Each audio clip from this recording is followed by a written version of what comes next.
Hello everybody, and welcome back to OMB Reviews. I am the critic who is a cynic. Hope you're doing well, and today I'll be doing a review of the 1939 film Stagecoach. Before I go any further into the review though, please be sure to smash the like button, light up that fire button if you're watching over on Odyssey. It really does mean a lot, and I think it helps. But even if it doesn't, it means a lot to me. Also, make sure that you are subscribed to the channel and have that bell notification clicked on. That way you get notified every time a new video or live stream goes live on the channel. So, Stagecoach from 1939. This is now my second film to feature John Wayne that I've ever seen. My last video review of a Western was actually the Man Who Shot Liberty Valance. That was the first John Wayne film that I'd ever seen in its entirety. So this is now the second one. And it's also, according to this article, it is also the film that kind of got John Wayne on the map. It's kind of the breakthrough role for him. And also, apparently this film also did a lot for the Western genre up until this point. And I guess it makes a lot of sense. This is in the 1930s still.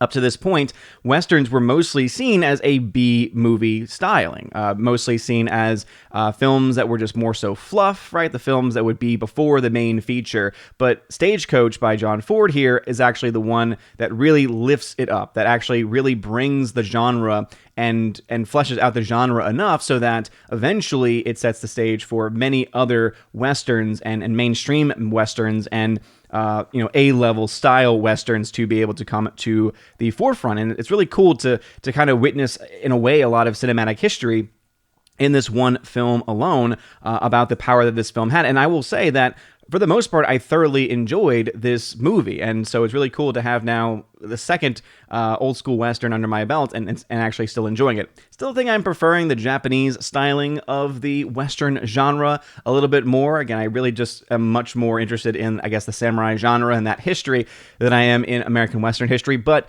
it is still, I think, a pretty strong film. And one of the strongest aspects of this movie has to be the casting and the characters that are written and the interactions that they have with each other. In fact, it reminded me in a lot of ways, or at the very least helped me see inspirations for people like Quentin Tarantino when he did The Hateful Eight, because it is similar in certain ways where you have a bunch of different characters, all with different backgrounds, all with different motivations, and they're all interacting with each other.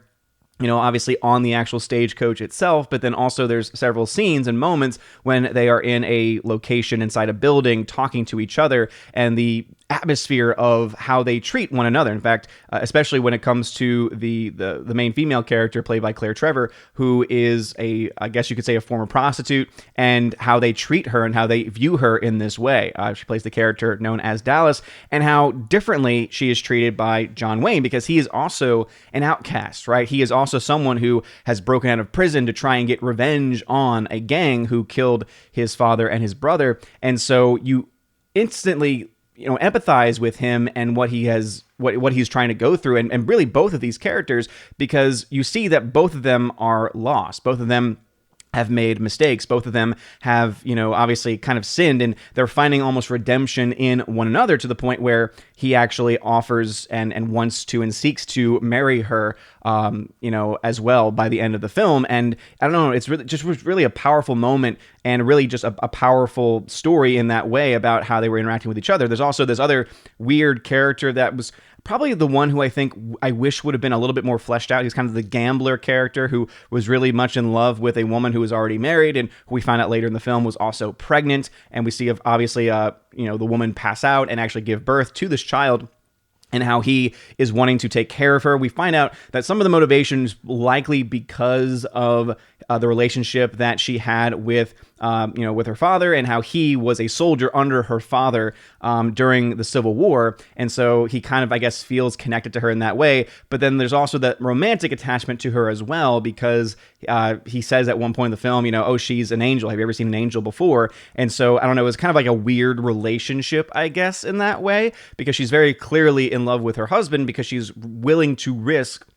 this incredibly dangerous journey going through Apache territory, and, while pregnant, which of course is not revealed until later. And I don't know, that to me, I think, was one of the more weird aspects of the story that I wish could have been fleshed out a little bit more, because the other characters, I think, are really great supporting characters. You obviously have Buck, who is the actual stagecoach writer, who also happens to have been the former sheriff in The Man Who Shot Liberty Valance. So it was really cool to see that actor coming back once again. And you also had different characters. Like you had the doctor who was run out of town because he was a drunk. You also have someone who is essentially, he's a bottler of whiskey. And so he has various samples that the doctor likes to get involved with, that Doc likes to take advantage of in a lot of ways. And so it was really interesting to see all of those other characters, like all those different minor characters and their interactions with each other, and also how even as a minor character, the man's name is Peacock, and throughout the entirety of the film, they're always like, what's your name again? What's your name again? And they're messing up his name. And even at the very end, when he is showing himself to be a truly good person by extending out, saying, we need to treat people with Christian charity when talking about the child, but also extending that towards Dallas, which is one of the first times that one of the characters really, besides John Wayne's character, really extended in a very vocal and very real way any charity towards her in that capacity. You also have at the very end, when they're saying goodbye to each other, she forgets his name and he has to say it one more time. And so it was, again, those little moments that existed between the characters that I really think was the strength of this film, with really the only weakness being, I think, the underdevelopment of some of the characters, most specifically that gambler character, who I think we could have done a little bit more with. And also the way in which the end of the film reads when they are doing this last stand, this last fight, really, because they're being attacked by the Apaches and they're trying to fend them off. And the gambler character ends up having one bullet left. And so he immediately then turns that gun onto the woman, like onto the mother.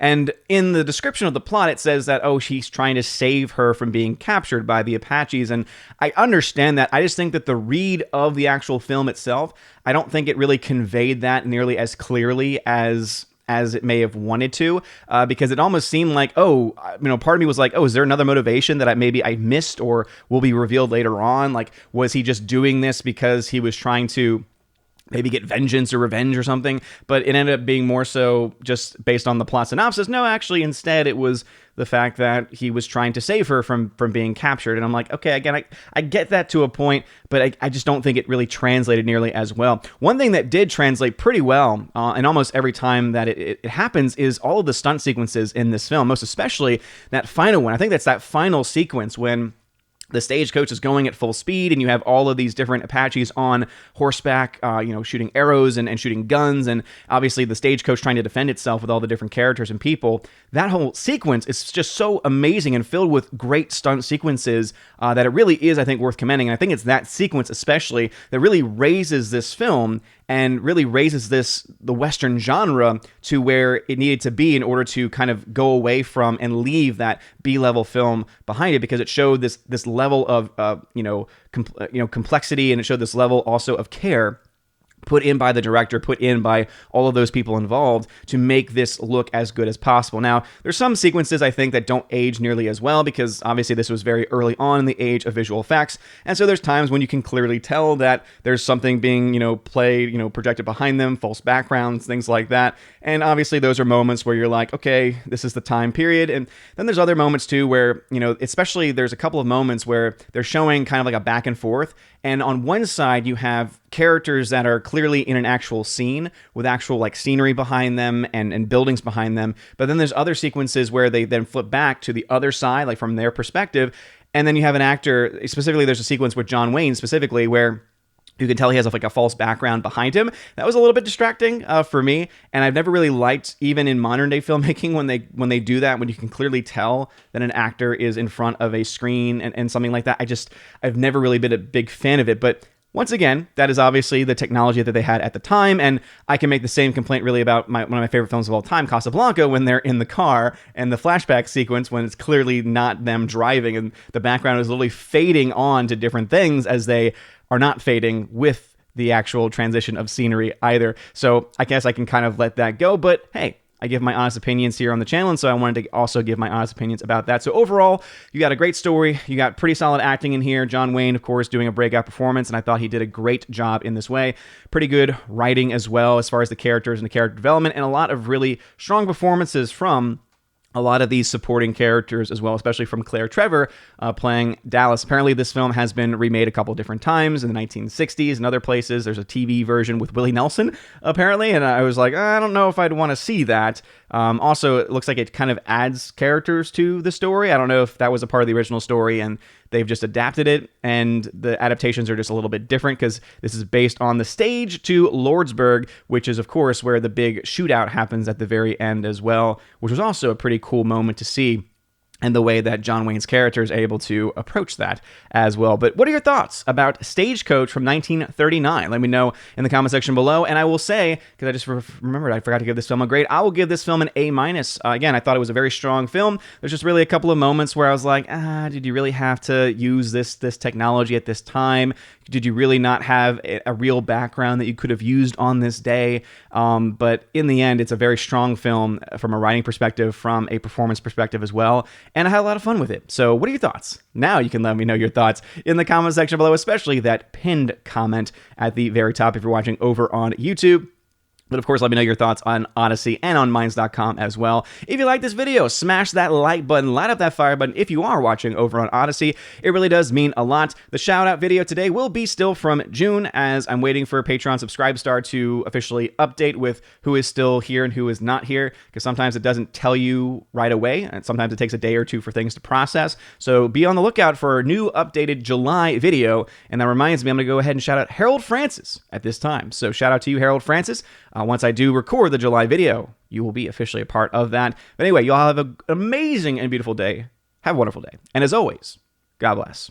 And now for a huge shout out to all of my June Patreon and Subscribe Star members: Andrew Hoyle, Biffer de Hobbit, Brian P., Dion, Don Bruno de la Mancha, Enrique Evangelista, Father Christopher Miller, hail to you, Father, Father Damian Cook, Garrett Searles, Inflamed Wood, It's a Trap Productions, Jason Clark, Jacob Juice, Jeffrey Toone, Jonathan Carney, Laura the Modern Major General's Story, Mike Jackson, Mad Mitch Dunaway, Mr. Peabody and his evil twin with the beautiful hair, On to June, Orange Hat Reviews, Out of Step with Reality, Priscilla Hall, Riff Magos, Rosetta Allen, Teresa Martin, Theodore Bendon, and rather Teresa Martin is Miss Martin Muses now, Tina Bojan, Tina B., and Washington Madranda. Thank y'all very much for being my supporters on Patreon. And to my Subscribe Star peeps, Fast Reaction, Nosferatu Gatsu, Stand For,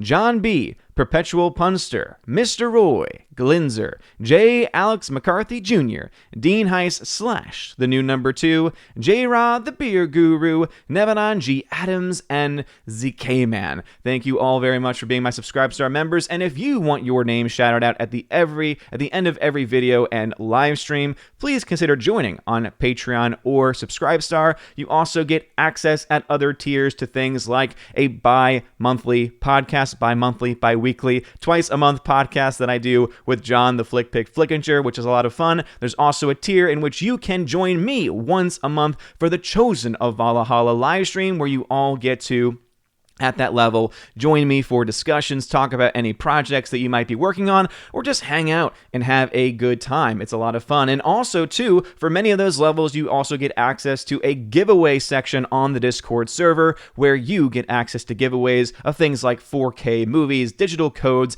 and tons of other stuff like that. So if any of that sounds interesting to you, check out the links in the description and sign up over on Patreon and Subscribe Star. You guys are all amazing and beautiful people. I hope you all have a wonderful day, and as always, God bless.